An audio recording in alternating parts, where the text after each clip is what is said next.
I'm doing pretty good personally. Congratulations, welcoming a new child. So, the obvious question, do you feel that new motivation and everything else people talk about as you go into this one? Yeah, bro, I got that pregnancy glow, bro.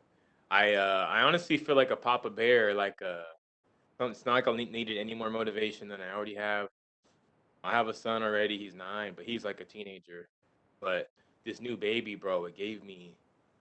I feel that primal like protection. Like even when I was at home after he was born, like anyone looked at me. I mean, I know it was fight week, kind of fight mode, but it's that primal thing, bro. I feel like a mama bear with her cubs, and I'm ready to unleash. I'm ready to unleash on anyone who's in front of me, and who's in front of me is. All right, I hear you. Obviously, routine is very important in terms of getting into the zone when you finally hit fight night. So, how have you managed that as your fight camp winds down? Because obviously, babies, they have their own schedule, they have their own plans. Yeah, man. The first couple weeks or the first week, I had about my sleep was about 2 hour nights.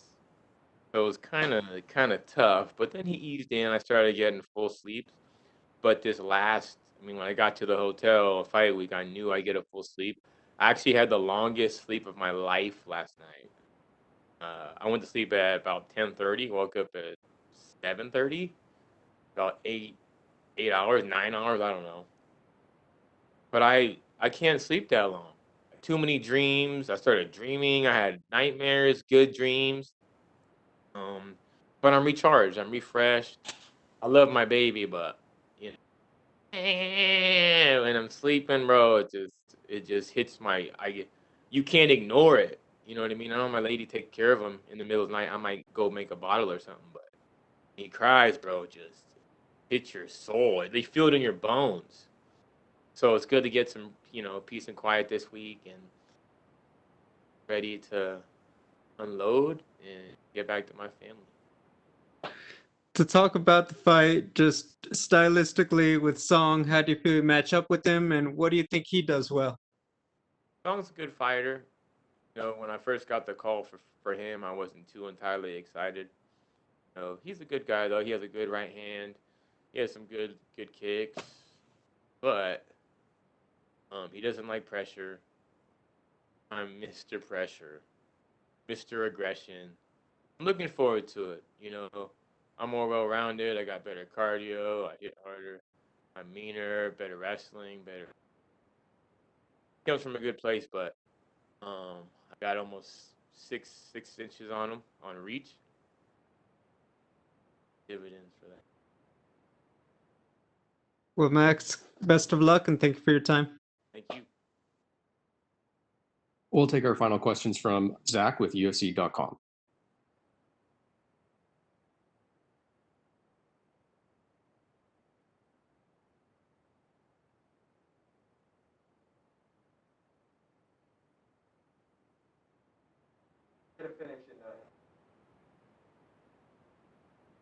That was my first fight with my new mental coach, actually like having fun. And so for me to be able to beat the guy all around, piece him up.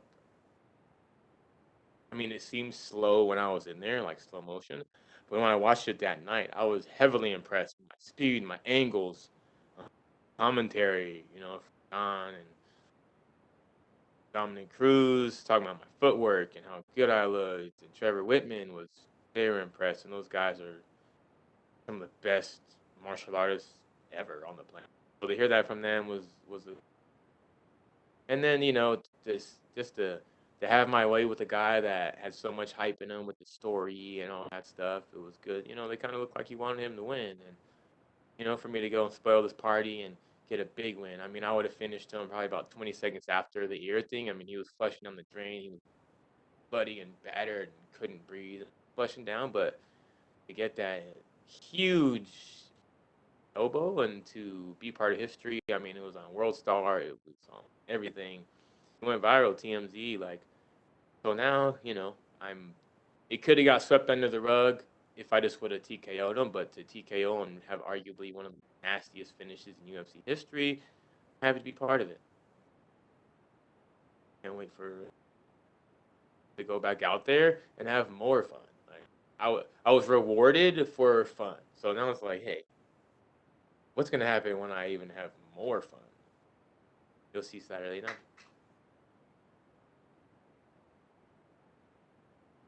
So last fight you had,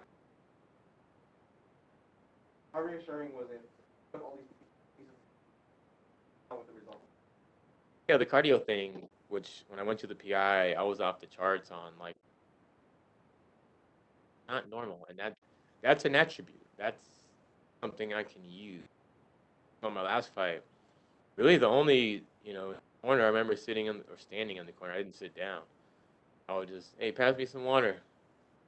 I didn't talking like I'm talking now. Give me some water. More volume, Max. Just more volume. I mean, it was little stuff. It wasn't. It's usually like. It's all crazy. This was just like, okay, a little more volume. Like literally. Okay, you got more gas. We'll put it on him. So I did, and I felt so normal. Scary.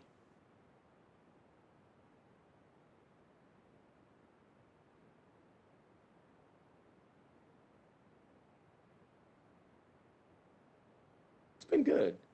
It's been good. I mean, Song has some weapons we got to watch out for. Right hand, obviously. That's really the main thing he does. He only does well when he backs you up. No one backs me up, especially him. I've fought. This is my 11th UFC fight. I've fought some scary UFC guys: Elias Santos, Mike Perry, Alves, Calvin Oliveira. Um, I fought some scary dudes. No offense, but he's not scary. Put it on him, put the pressure on him, finish the guy. I've been using my tactics. So with my mental coach, got to the core values, and now we still do that, but now we're implementing grateful journal. Every day I write something. If you're having a bad day or anything, you just look back and man, you get filled with good feelings and good vibes when you think about all the good things in your life. This and this and this. It's not bad.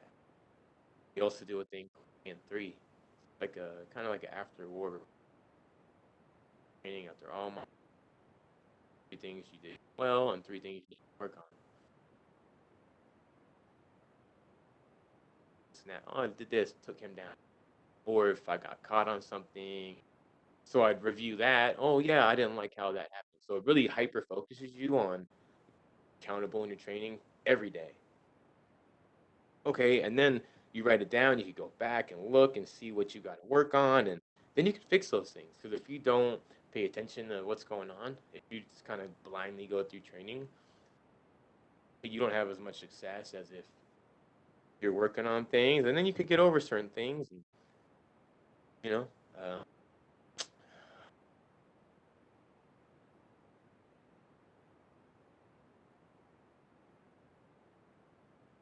no, it's gonna happen on its own. My plan is to have fun. I've been having fun all week. Yeah, I was just on my Oculus Quest 2, just in the room, just on my VR, just having fun, man. It's good times, and also I'm very excited about this too. They actually wanted me to fight this guy on March 6th, sign card, but I feel like my son was too soon. He was supposed to be born 15th, ended up coming late, February 7th, so that wouldn't have worked. My lady was fighting March 6th. I was like, I have to work, baby. Like, hey, can I fight him before? They said no. How about March 20th? So rather than getting buried on the card on March 6th, I'm on March 20th, more of an open card. I'm on the main card. I'm on ESPN. UFC is rarely on ESPN. I feel like it's once every few months. I don't know the schedule, but it seems like it's on ESPN a handful of times a year. And to be on, be in everyone's living room at home, you don't have to have the ESPN Plus app. World will see, and the odds are coming crazy. I was minus 125. Now I'm minus 200. thrash this guy. And also, man, plus 550 for me to win by knockout, and that's crazy. So if anyone wants to make some money, double down on.